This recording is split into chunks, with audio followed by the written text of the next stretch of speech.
성령 하나님, 이 시간도 우리를 감동하여 주시고 우리에게 필요한 말씀으로 채워주시고 우리를 향한 주님의 음성 듣게 하여 주옵소서. 예수님의 이름으로 기도합니다. 아멘. 창세기를 읽다 보면 그 갈등 관계가 많이 등장을 합니다. 형제와의 갈등 관계, 또 자매와의 갈등 관계, 또 다양한 사람들과의 갈등 관계가 나타나고 있습니다. 특별히 그 야곱과 에서의 이야기가 형제 간의 갈등을 다루는 이야기라면 레아와 라헬은 자매 간의 갈등을 다루는 이야기입니다. 야곱과 에서는 장자권, 축복권이라고 하는 그 권력에 대한 갈등이었다면 그 레아와 라헬의 갈등은 그 시기로 인한 갈등이었습니다. 물론 이렇게 시기를 만들어낸 어떤 그 요인들이 있긴 있지만 그런 갈등이 두 자매 간의 관계를 상당히 어렵게 만들었습니다. 시기라는 것이 뭡니까? 시기심이 언제 일어납니까? 남이 잘 되는 꼴을 보지 못할 때 시기심이 생겨납니다. 내가 가지지 못하는 것을 남들이 가졌을 때, 내가 제일 똑똑한 줄 알고 살았는데 나보다 더 똑똑한 사람이 있었을 때, 내가 잘난 줄 알았는데 나보다 더 잘난 사람이 나타났을 때, 이럴 때 우리 안에 시기심이 발동이 됩니다. 상대방을 시기하면 무슨 일이 벌어지느냐? 괜한 경쟁 관계가 생겨요. 별일도 아닌데. 그리고 무슨 마음이 따라옵니까? 미워하는 마음이 따라와요. 그러다 보니 내가 시기하는 대상을 만나잖아요. 그럼 그 사람에 대해서는요, 칭찬도 인색하고 주로 부정적인 말을 하고 비난하는 말만 합니다. 그러다 보니까 우리가 누군가를 시기하기 시작하면, 시기심이 들기 시작하면요, 무엇보다 내가 행복하지 않아요. 내가 남들 때문에. 그래서 우리가 시기심을 갖는 것은 영성생활에 또 우리의 정신적 건강에도 매우 좋지 않습니다. 라헬에게도 이런 시기가 일어나죠. 라헬은 자기는 아들이 없는데 언니 레아는 아들이 4명이나 있었어요. 그런데 이 라헬은 남편 야곱의 사랑을 듬뿍 받고 있었습니다. 반면에 레아는 그러지 못했잖아요. 그러니까 라헬이 이렇게 참 표현했었으면 좋았을 텐데, 언니 레아가 남편의 사랑을 받지 못해서 참 미안하고 안타까웠는데 아들이라도 있어서 다행이다, 이렇게 생각하지 않았습니다. 시기심이 생긴 거예요. 아들이 많은 레아에 대한 라헬의 반응이 무엇이었습니까? 오늘 본문에 기록되어 있습니다. 바로 시기심이었어요. 시기가 일어난 거예요. 자기에게는 아들이 없는데 레아에게는 4명이나 아들이 있다라는 사실에 시기심이 발동이 된 겁니다. 사람은 그런 것 같아요. 자기가 원하는 것 10개 중에서 9개를 가지고 있어도 자기한테 없는 것 한 가지 때문에 불행해합니다. 그 한 가지를 갖지 못해서 안달하는 거예요. 이렇게 인간의 모습입니다. 우리가 성숙하고 성장하려면요, 이런 우리 모습부터 직면할 수 있어야 돼요. 이게 다 남일이라고 생각되십니까? 그럼 아직 멀었어요, 여러분들이. 라헬이 레아를 얼마나 시기했는지 야곱을 찾아가서 따집니다. 나도 자식을 낳게 해주라. 그렇지 않으면 내가 죽어버리겠다. 참, 아내가 이런 식으로 때렸으면 남편의 마음이 어떻겠어요? 얼마나 답답하지 않겠어요? 야곱은 참다 못해서 화를 냅니다. 내가 일부러 당신이 임신을 못하게 한 것도 아니고 하나님이 주시지 않는 것을 도대체 어쩌라는 말이냐. 내가 뭐 하나님이라도 되냐. 말도 안 되는 소리 하지 마라. 이렇게 화를 낸 겁니다. 사람이요, 할 수 있는 것이 있고 할 수 없는 것이 있습니다. 그건 아시나요? 지혜로운 사람은 뭘까요? 할 수 있는 것과 할 수 없는 것을 분별하는 것이 지혜예요.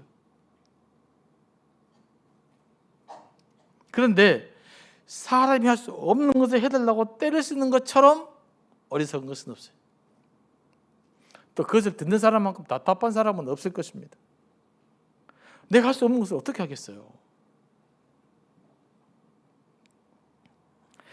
야곱도 자식이 없는 라헬의 마음을 충분히 이해할 텐데 오죽했으면 화를 냈겠습니까?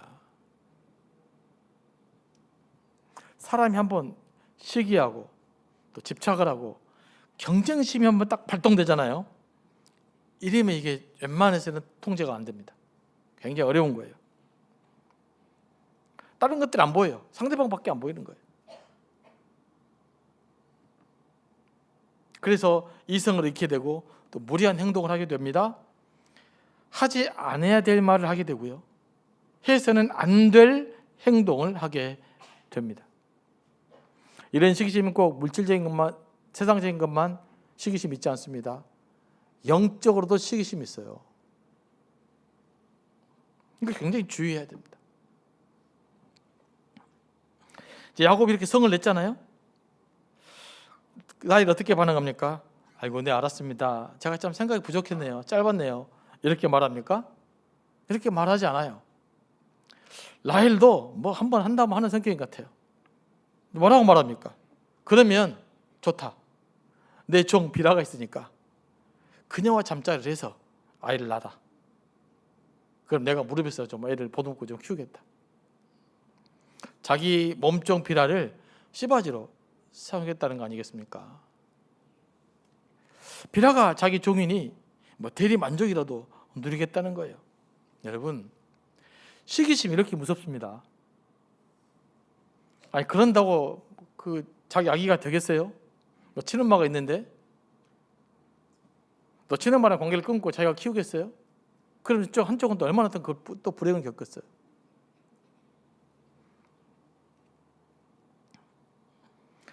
그런데 라헬은 이 비라를 통해서라도 아들을 보고 그 아들을 내가 조금 이렇게 좀 이뻐하면서라도 언니만 잘 나가는 꼴은 못 보겠다. 이런 심산인 것이죠. 그래서 비라가 아들을 낳았습니다. 그랬더니 라헬이 그 아들의 이름을 뭐라고 찝니까? 상당히 오버를 해요. 뭐라고 져요? 하나님이 내 억울함을 푸시려고 내 호소를 들으사 내게 아들을 주셨다 라고 하면서 이름을 단이라고 지었어요. 그냥 자기 분한 마음을 그 아들의 이름으로 그냥 완전히 표현해서 표출한 것이죠. 아들이 없는 것에 대한 분통함을 비라가 낳은 아들을 통해서 토해내는 겁니다. 또 근다고 뭐 풀리긴 하겠습니까만은. 비라가 또 아들 하나 더 낳습니다. 그의 이름을 뭐라고 짓습니까? 이번엔 납달리라고 져요. 왜 납달리라고 지은 줄 아십니까? 내가 언니와 크게 경쟁해서 이겼다. 무슨 아들 하나 이름을 낳고 이렇게 져요. 여러분, 누구 들으라고 이렇게 이름 지은 것 같습니까? 자기 이렇게 이름이 좋다 이렇게 하려고 이름 지은 것 같아요? 누구 들으라고요? 언니 레아 들으라고 이름 지은 거예요. 납달리 하면서 내가 언니와 경쟁해서 이겼다. 내가 언니와 경쟁해서 이겼다. 뭐 그거 하려고요. 뭐 그런다고 뭐 경쟁에서 이기게 된 겁니까? 라헬은 아들이 없어서 이 레아에 대한 시기심과 경쟁심에 붙잡혀 있었어요. 그러니 라헬의 삶이 얼마나 힘들었겠어요. 레아가 아들 낳을 때마다 분통이 터졌을 것이고 또 그 내 아들을 볼 때마다 마음이 상했을 거예요. 그러니 레아가 행복했겠습니까? 행복하지 않겠습니까? 여러분, 이런 마음이 들어가지고는 절대 행복할 수 없어요. 그냥 분통이 터지는데 어떻게 행복할 수 있겠어요? 속이 상하는데, 라이벌인데, 내가 맨날 지는데.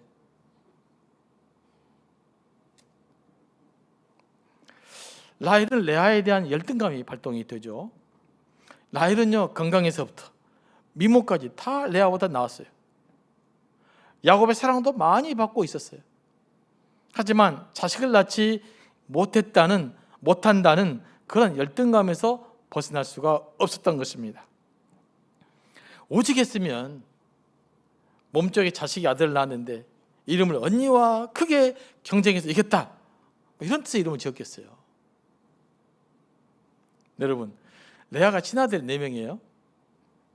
그럼 라헬은 자기 아들도 아니잖아요. 몸종을 통해서 낳은 아들이 2이에요. 비교가 될 수 있겠어요? 비교가 될 수 없는 대상인데도 불구하고 기어이 언니와 싸워서 이겼다, 이런 이름을 진 거예요. 인간의 시기심이라는 것이 이렇게 무서워요.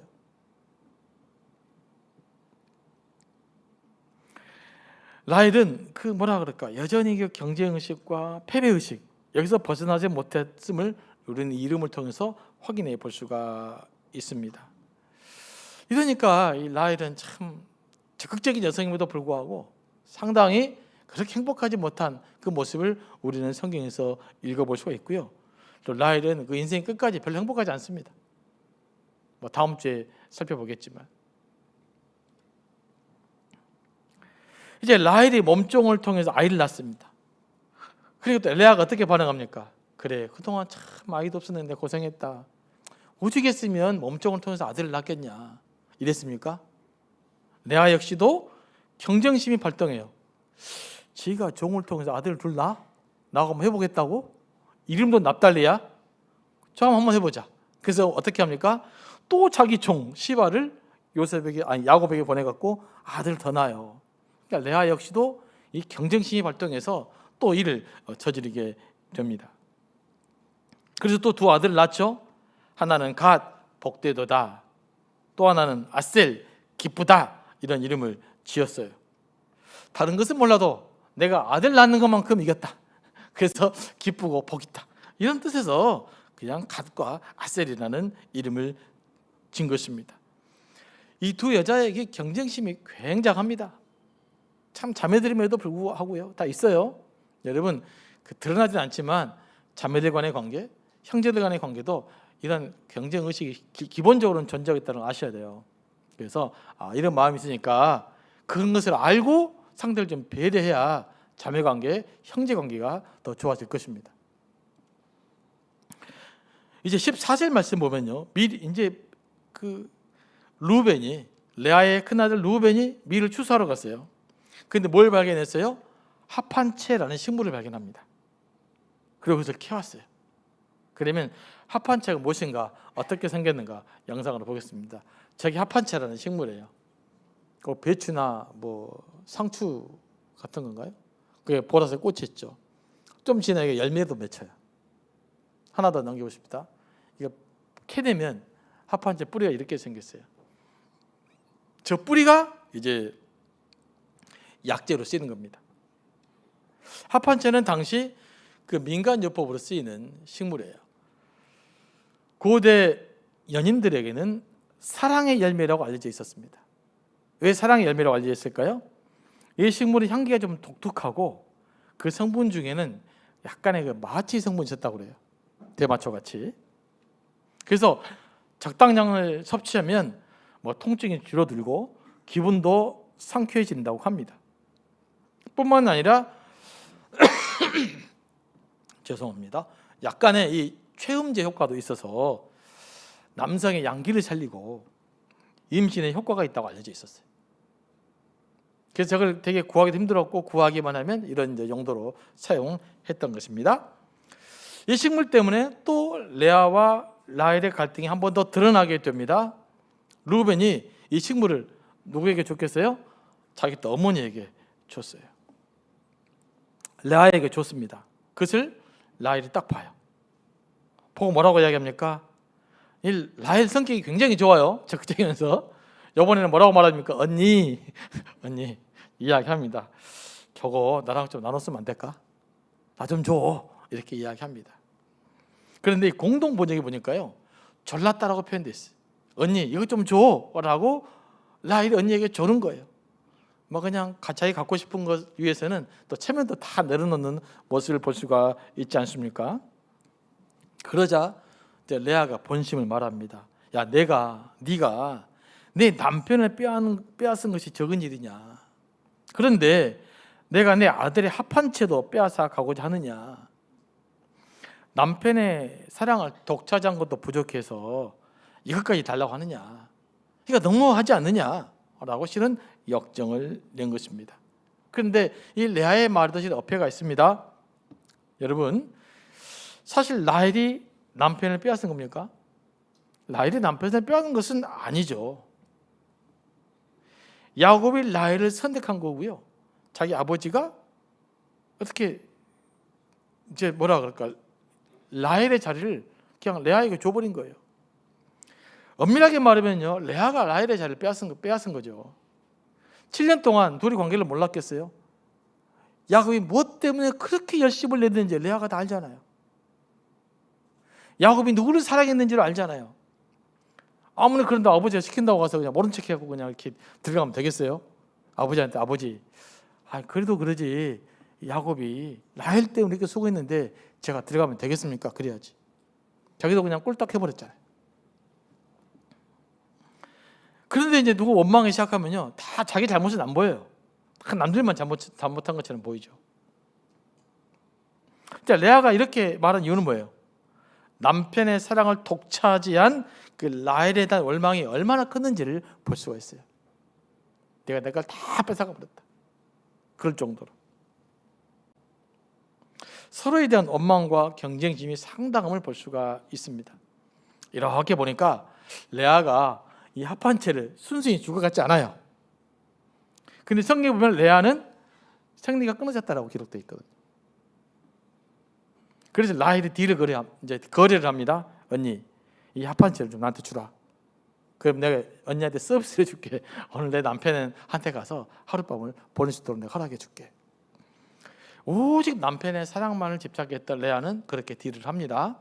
그러게 해서 어떻게 합니까? 그날 밤 야곱과 하룻밤을 잤는데 무슨 일이 생깁니까? 임신을 했어요. 하나님 역사하신 겁니다. 그래서 하나님이 레아의 소리를 들으시고 이렇게 응답하셨다라고 기록하고 있습니다. 그래서 이사가 이라고 이름을 지었어요. 하나님 내게 그 값을 주셨다. 고단에 고생한 값으로 또 아들을 주셨다, 이런 뜻입니다. 그리고 얼마 안 있어서 또 임신을 합니다. 아들을 낳았는데 그 이름을 스불론이라고 지었습니다. 이게 무슨 뜻이냐? 이제는 그가 나와 함께 살리라 라는 뜻입니다. 그러니까 이제 레아의 소망을 볼 수 있어요. 레아의 소망이 뭡니까? 이제나 저제나 야곱에게 있었어요. 야곱이 나와 함께 사는 것, 내가 첫 번째 부인답게 사는 것, 그 부인의 위치를 누리고 살아가는 것, 이게 레아가 갖고 있는 평생의 꿈이었던 것이에요.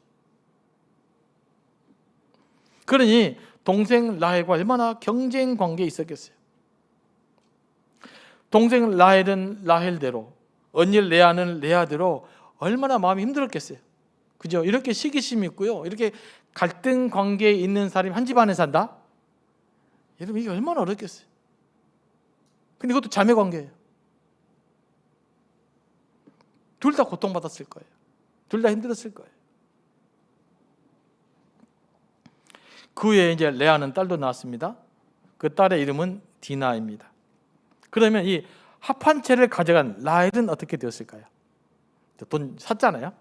교환했는데 합한 채를 야곱과 함께 먹고 하룻밤을 잤을 테지만 임신이 안 돼요. 성경에 보니까 3년 뒤에 아이가 태어납니다. 합한 채 효과가 있었어요, 없었어요? 없었어요. 이 성경은 우리에게 이야기하고 있어요. 이렇게 이야기하고 있어요. 합한 채 사건을 통해서, 아이를 낳는 것은 식물의 문제가 아니야. 무슨 사랑의 묘약 이런 거의 문제가 아니야. 아이를 낳는 조건은 누구에게다? 하나님께 있는 거야. 그거 이야기해 주고 있어요. 그리고 우리나라도 그렇지만 많은 그 동양에서나 또 고대에서는 신비한 식물을 먹으면 그 식물이 어떤 효력을 발휘해서 내가 무슨 일이 있을 거라고 생각합니다. 그런데 고대부터 성경은 그거 아니다 이야기하고 있어요. 사람의 생명은 하나님께 있어요.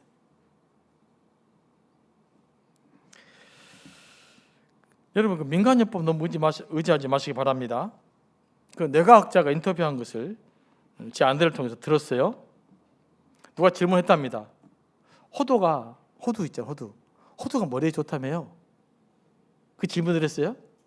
그 뇌과학자가 웃으면서 말하더랍니다. 모양이 비슷하다고 머리에 좋답니까? 사람들이 호두 과자가 머리에 좋다고 믿는 것은 모양 때문이라는 거예요. 뇌랑 비슷하게 생겨가지고 그거 먹고 머리가 좋으려면 다 먹으면 되죠. 예. 꼭 그런 건 아니에요. 건강상 몇 개 드시는 건 좋죠. 뭐 좋은 성분이 있기 때문에. 근데 우리에게는 그렇게 이해하려는 습성이 있어요. 사람들이. 최근까지도 그랬습니다. 그래서 간이 안 좋으면 간을 먹으면 나을 것 같은 느낌. 그죠? 머리가 좋아지면 호두를 좀 먹으면 될 것 같은 느낌.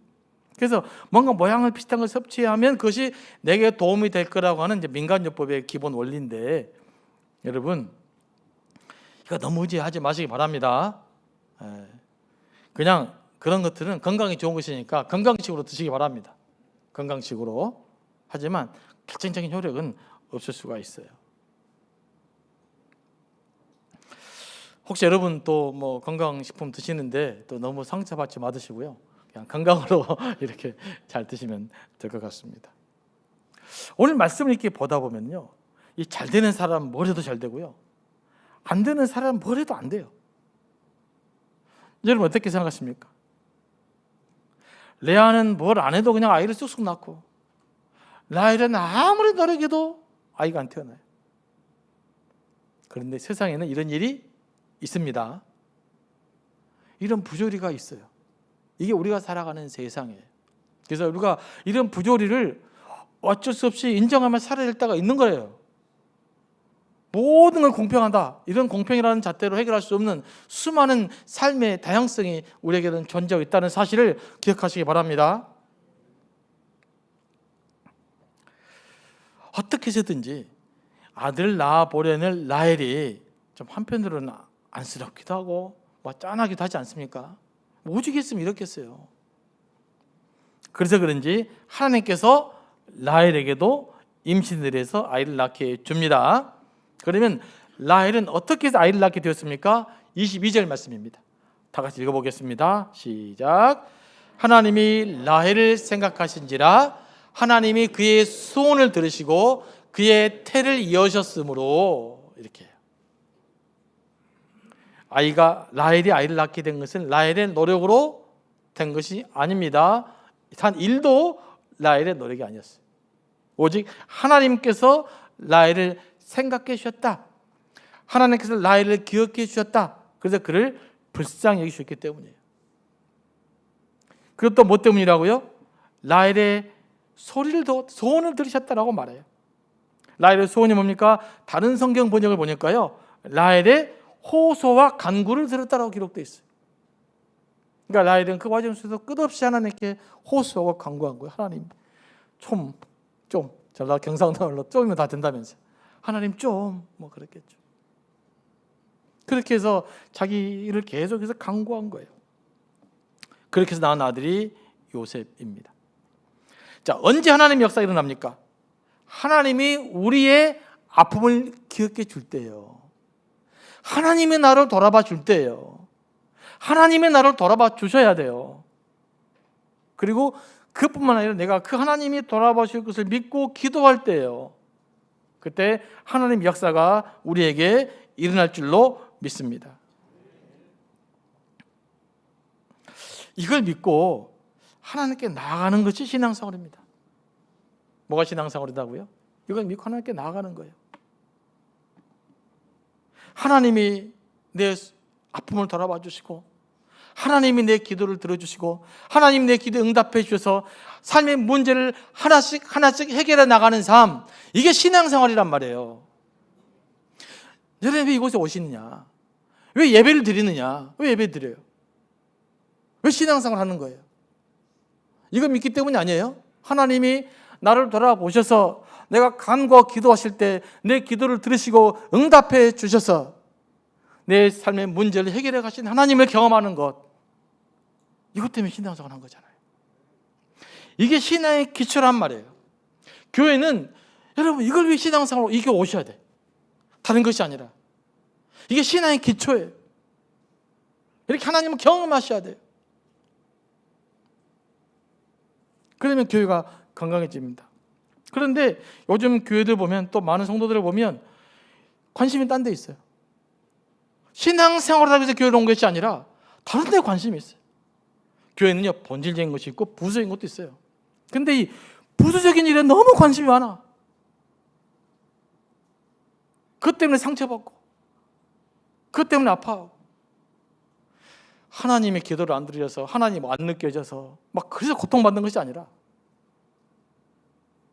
하나님 때문에 생생 경험하고 싶은데 그게 안 돼서 고통받는 것이 아니라, 그냥 교회 조직 때문에 고통받고, 누가 무슨 일을 했네, 이게 얼마나 공평하냐, 그렇지 않느냐, 여기에 너무 많은 관심이 많단 말이에요. 이 본질이 잘못되어 버린 거죠. 여러분, 그런 것도 중요하지 않다는 말은 아니라 여전히 해야 되지만, 더 중요한 것이 뭐냐? 바로 하나님을 경험하고 기도하고 기대하고 그 하나님의 응답받는 삶을 살아갈 수 있게 되기를 원합니다. 그때 여러분의 삶 가운데서 풍성하게 경험되기를 원합니다.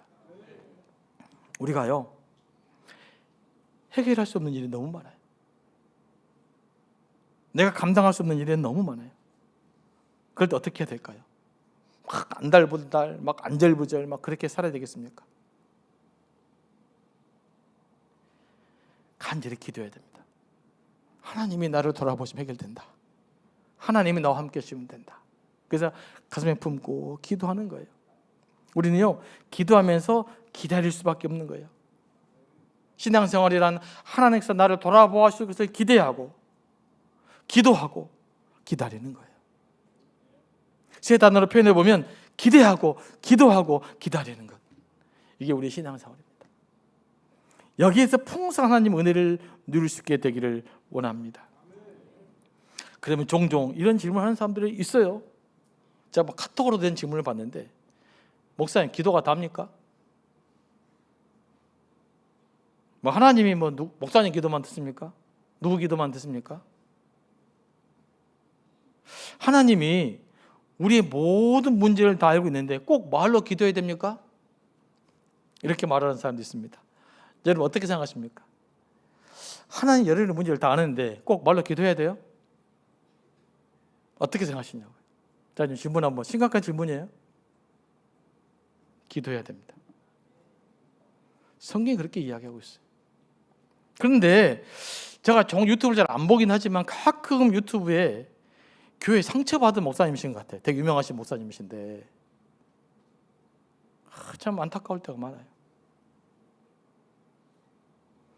꼭 말로 기도해야 되느냐, 이렇게 이야기하시는 분이 계시더라고요. 하나님 다 알고 계시는데 참 마음이 아파요, 목사로서. 도대체 얼마나 많은 상처를 받았으면 이렇게 부정적으로만 이야기할까. 제가 볼 때 상처 때문인 것 같긴 해요. 알 수는 없지만. 여러분, 우리는요, 목사가 무슨 말 하느냐, 신학자가 무슨 말 하느냐, 이보다 더 중요한 것이 있어요. 그게 뭡니까? 성경이 무엇을 이야기하고 있느냐. 성경이. 그러면 성경이 뭘 이야기하고 있어요? 너는 내게 부르짖으라, 내가 내게 응답하겠고 해요. 사도 바울이 뭐라고 말해요? 아무것도 염려하지 말고 모든 일에 기도와 간구로 감사함으로 하나님께 아뢰라. 예수님께서 뭐라고 말씀하십니까? 구하라, 찾으라, 두드리라, 그러면 주실 것이다. 강청함으로 네가 원하는 것을 얻게 될 것이다. 병자가 예수님께 왔잖아요. 예수께서 뭐라고 말씀하셔요? 너 병을 아니까 내가 치유해 줄게. 안 그랬단 말이에요. 내가 너에게 무엇을 해주기를 원하느냐 말하라는 거예요. 그리고 그 말을 했을 때 듣고 응답해 주셨습니다. 이게 성경의 원리예요. 그러니까 그런 이제 종종 자주 가끔씩 들리는 이야기입니다만, 그런 분들이 말은 논리적으로 이것저것 갖다 잘 붙이지만 그게 진리가 아니고, 우리는 뭘 믿는 사람이에요? 성경을 믿는 사람이에요. 성경의 해석의 차이는 있을 수 있지만 성경 자체를 무시해버리면 안 되는 거예요. 그런데 좀 유명하다고, 좀 똑똑하다고 하신 분들이 성경 자체를 무시해버리고 자기 견해를, 자기 입장을 마치 이 말씀인 것처럼 이해하고 있고, 조회수를 보니까요, 제가 깜짝 놀랐어요. 100만 뷰가 넘어요, 그런 조회수가. 여러분, 우리 신앙이 지금 다시 돌아봐야 됩니다. 한번 생각해 볼 수는 있겠으나, 근데 그분이 중독이 돼가지고 날마다 그런 유튜브만 올리는 것 같아요. 혹시라도 오해가 있으실까 싶으니까 찾아보시면 알지만 이름은 제가 밝히지 않겠습니다. 여러분이 이미 접했을 거예요. 자, 이제 말씀을 마무리하는데요. 하나님은 인간의 시기와 갈등, 경쟁 관계 속에서도 무슨 일을 이루어 갑니까? 하나님의 뜻을 이루어 갑니다. 이렇게 이제 라헬과 지금 레아가 막 경쟁 관계 속에서 아들을 낳았잖아요. 12명이 낳습니다. 훗날 이들이 하나님의 백성으로 새로운 출발을 하게 돼요. 출애굽 이후에. 그러니까 이스라엘 역사가 이렇게 탄생되어져 가는 것입니다. 참 우리들이 보면 이렇게도 경쟁 관계, 치열한 관계, 참 건강하지 못한 관계 같지만 그럼에도 불구하고 하나님의 뜻은 이루어져 갑니다. 사람이 어떤 사건들이 하나님의 뜻을 어떻게 할 수는 없어요. 우리가 아무리 경쟁 관계 있을지라도 하나님의 뜻은 반드시 이루어갈 줄로 믿습니다. 하나님은 우리 인간의 부족함, 우리 인간의 연약함, 심지어 우리 인간의 악함을 외면하지 않아요. 그럼에도 불구하고요. 그럼에도 불구하고 우리가 약함에도 불구하고 우리가 때로는 악함에도 불구하고 우리를 통해서 하나님은 하나님 일을 이루어 가시는 분이신 줄로 믿습니다. 그러면 이제 내 마음대로 안 될 때 어떻게 될까요? 하나님의 뜻은 과감하게 이루어질 거기 때문에 좀 안달하지 마시고 좀 호흡을 좀 길게 좀 하시고 마음에 좀 여유를 품으시고 세상에 내 마음대로 안 될지라도 그래도 하나님이 바라보시면 된다라는 믿음을 갖고 기도의 끈을 놓지 마시기 바랍니다. 그래 반드시 하나님의 은혜를 경험하게 될 겁니다.